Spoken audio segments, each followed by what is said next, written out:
Our next honored member grew up right here in Aspen. And on the way to the 2002 Olympic Winter Games in Salt Lake City, he had a slight detour to get a liver transplant just 18 months out. But he found his way back to the team, and he found his way to the medals podium.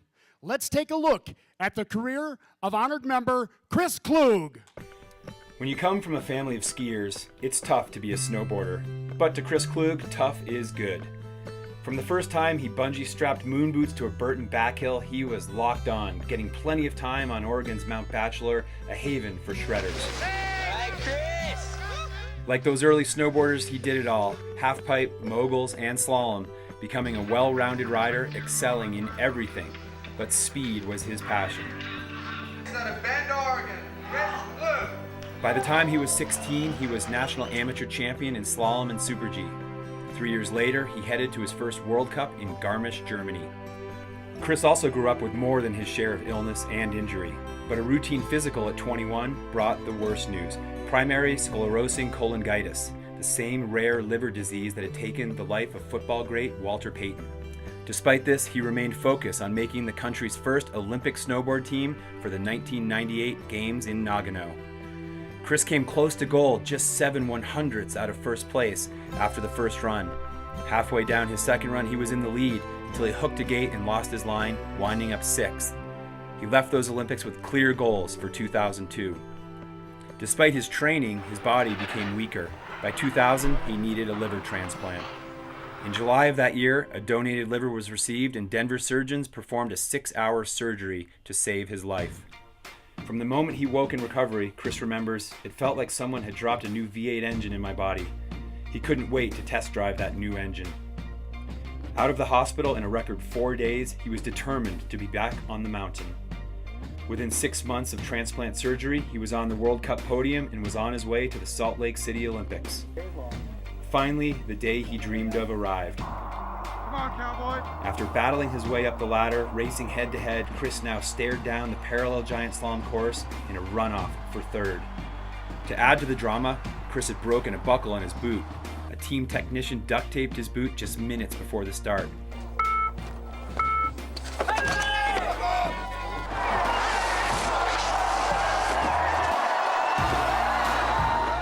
No 50-cent piece of plastic would cost him an Olympic medal.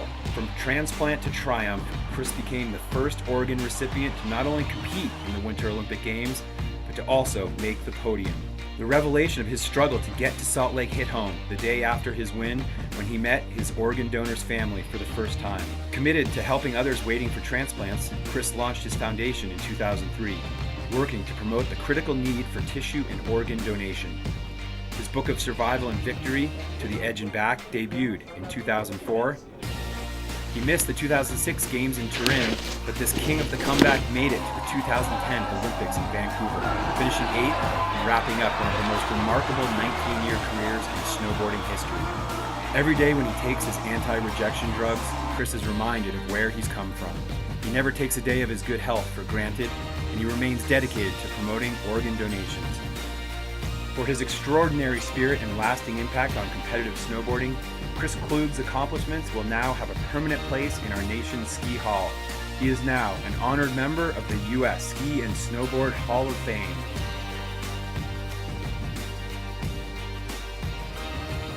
Ladies and gentlemen, please welcome to the stage honored member Chris Klug from Aspen, Colorado, escorted by honored member Chris Davenport.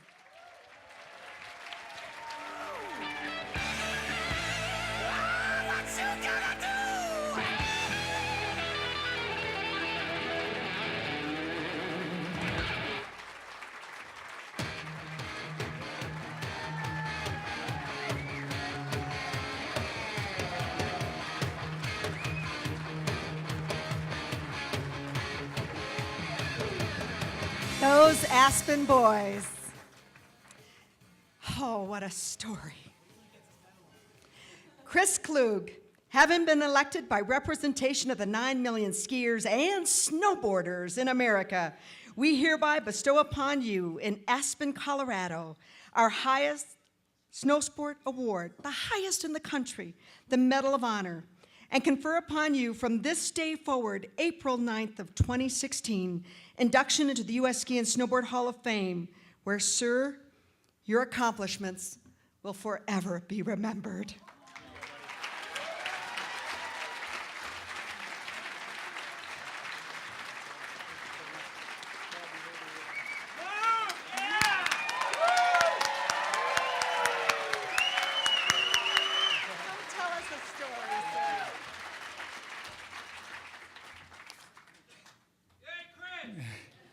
Dav asked me if I was going to cry, and we'll see here. Hopefully I can hold up. I'm the luckiest of the Hall of Famers to be, because I get to do this in my hometown.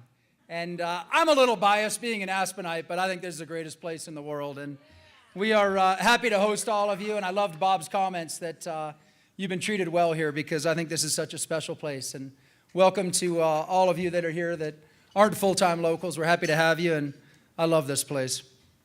I'm honored to be inducted along with my fellow Hall of Famers and all the heroes that came before me. I've looked up to so many of you and really humbled and proud to be a part of this, this amazing honor and this amazing organization. Interestingly, the snowboarders that have been inducted before me, guys like Craig Kelly, Ross Powers, Delaney, all of these guys, they were not only real heroes of mine, but they're instrumental in my career. And it's neat to join those guys that had a huge impact. Craig Kelly as well, a huge impact on my life and my career. Love those guys. I tell you, I love this sport. I fell in love with this sport almost 35 years ago. I'm dating myself a little. I was an avid skateboarder as a kid. My dad and I built a 10-foot vert ramp in the driveway. And all I wanted to do was skateboard around town. And my dad did a great job on the carpentry. But then I saw the first snowboard in the early 80s, and I said, that's skateboarding on snow. I got to try it. My mom was pissed because I ditched my skis and discovered snowboarding. But I said, that's skateboarding on snow. I got to try it. And I got on the first snowboard at Skyliner Sledding Hill in Bend, Oregon. I borrowed a snowboard from my friend that had a bike shop there. I rented one and went up there, and I was hooked. And here I am 35 years later. Not much has changed. I'm still hooked. I had a great day out there shredding with a bunch of friends today, and it's been an amazing ride. You know, I loved being a part of those early years of the sport, what I call the moon boots and duct tape days of snowboarding. I rode a glorified shaped piece of plywood that had a leash that went from the nose of the board to my front hand, and I just loved being a part of that early pioneer spirit of the sport. When you'd go out on the mountain, you'd be lucky to see one or two other snowboarders out there, and you'd look at each other's equipment, and you'd say, wow, what are you riding? And let's go ride together. There was this great camaraderie and this spirit that you're really a part of something special. And I get asked that question, were you surprised of the popularity of snowboarding over your 30-plus years? I said, no way. If I could have bought in stock in the sport, I would have. I knew it was going to be huge because I fell in love with it the first time I stepped on a snowboard. It's been such a fun experience to be a part of it for so many years. I was reminiscing with my mom the other night. I asked her, I said, hey, can you help me get some photos organized for this video for my friend Joel Lee that put my video together? She said, oh, you bet. And she dug into some of her boxes of photos. And we sat out the other night, on Monday night, until about midnight, looking at old photos. I laughed at her sweet hairdos in the 80s, and she got me back and said, yeah, look at your neon headband and your entire neon one-piece snowboarding suit. You're not doing much better. I remember competing in some of those early snowboarding events, and I loved that you'd show up with one snowboard. It was a Burton, it was a Sims Blade for me, and then it was a Burton Custom, and you'd show up with one snowboard, and you can compete in all events. You'd do the moguls, you'd do the half pipe, and the half pipe was great because they'd hand you a shovel and say, dig the half pipe, and then we're going to judge each other when it's done. And then you do the racing event. You have one snowboard, and the all-around was a big deal. I have great memories from competing in the Mount Baker bank slalom and doing a huge mute air to win the junior half pipe event, one of my early successes. And then interestingly, my dad took me to Sunshine Village in Banff, Canada, and I competed again in all three events. I missed the finish line, ironically, in the race, and didn't perform very well in the moguls event, but pulled off my signature hand plant move in the half pipe and got second place. I thought that was a great victory, but soon thereafter, my freestyle days were numbered, and with my size and my love for going fast, I moved towards the speed events a little more. I continued competing all across the country at Stratton Mountain, Vermont, at the U.S. Open, many great U.S. Open memories there. I was proud in 1998 to be named as the first ever U.S. Olympic snowboarder named to the Nagano 98 Olympics. And that's when I was so excited for our sport and for snowboarding, because I felt like this is the Super Bowl of winter sports. And I was proud to be representing the sport that I love so much in what I felt was the ultimate arena for snowboarding. I came up a little short there in 6th place, but I was determined to come back in 4 years. So it was extra special for me when in 2002, after bouncing back just a year earlier from my life-saving liver transplant, to be in Salt Lake City and winning a bronze medal in front of about 150 Aspenites and friends and family that were there with me. Thank you. That was, without a doubt, a highlight of my life and a highlight of my snowboarding career. Snowboarding's given me so much. It really has. This sport has been incredible. When I say snowboarding, skiing and snowboarding have given us all in this room so much. And I look back on all the blessings that I've had as a result of this sport, and one of them is I got to travel the world for 20 years on the World Cup circuit, doing what I love to do and gaining the most amazing education, meeting some incredible people from all over the world. I mean, I've snowboarded indoors, as you saw there. I've snowboarded at the Republic of Jose Cuervo in Tortola. I've snowboarded in a Macy's department store with John Clendenin and all over the world. But it's taken me to such amazing places in 35 years now. It provided me, I recognized in 2002 this amazing podium that it gave me to advocate organ and tissue donation awareness, something that was really important to me. And after being on a transplant waiting list for 6 years and knowing how many people that were going through the same thing that I did almost 16 years ago, gave me a great podium to speak from about organ donation advocacy. Thank you.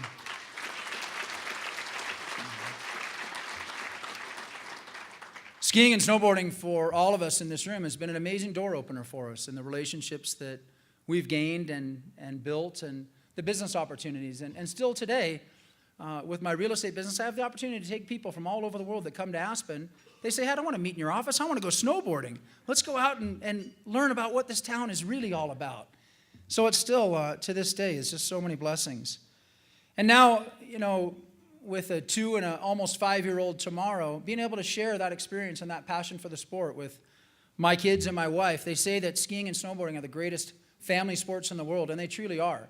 Being out there ripping with my little ones is a highlight of my life. It's better than winning an Olympic medal, being out there riding with them. I love it. I say this often when I get a chance to speak. You don't win an Olympic medal, you don't get through a life-saving liver transplant without an amazing team behind you, and I've certainly had a great one. None of us succeed alone. I want to recognize just a few people here in conclusion and say thanks to them, because I wouldn't be here if it wasn't for them. I want to start with my original sponsors, Team Mom and Dad. My mom and Dad driving me around in the old... My mom driving me to Northwest Series events and in Colorado in the Grand Marquis Woody station wagon, and Dad in the Grand Wagoneer, and being a part of the whole journey. It wouldn't have been possible without their believing in me and allowing me to pursue my passion and dreams here. So thanks to Mom and Dad.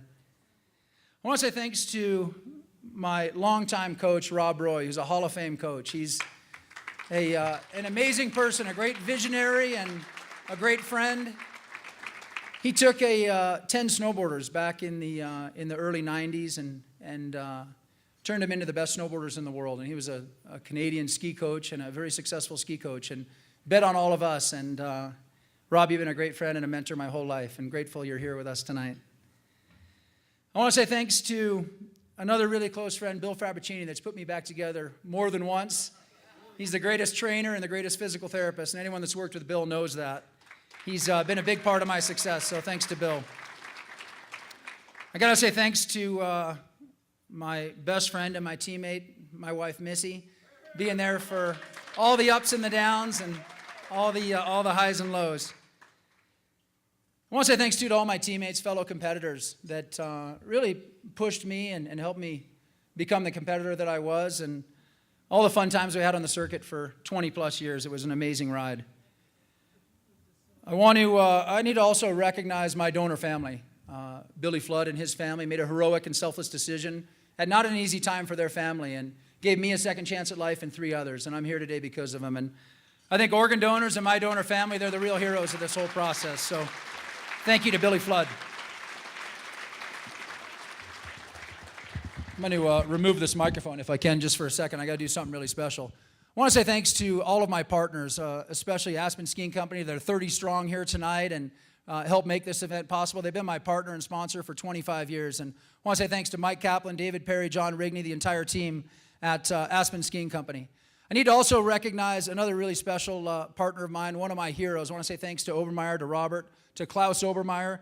And this event would not be complete if we didn't have a yodel from Klaus. So if you'll allow me to come down here and have Klaus yodel for us, that would make the night complete. Congratulations. Thank you, Klaus. Well, yodeling started in the Alps. The mountains were so beautiful, the beautiful above timberline snowfields. There were no words in the vocabulary with which you could say how beautiful it is. So they started yodeling.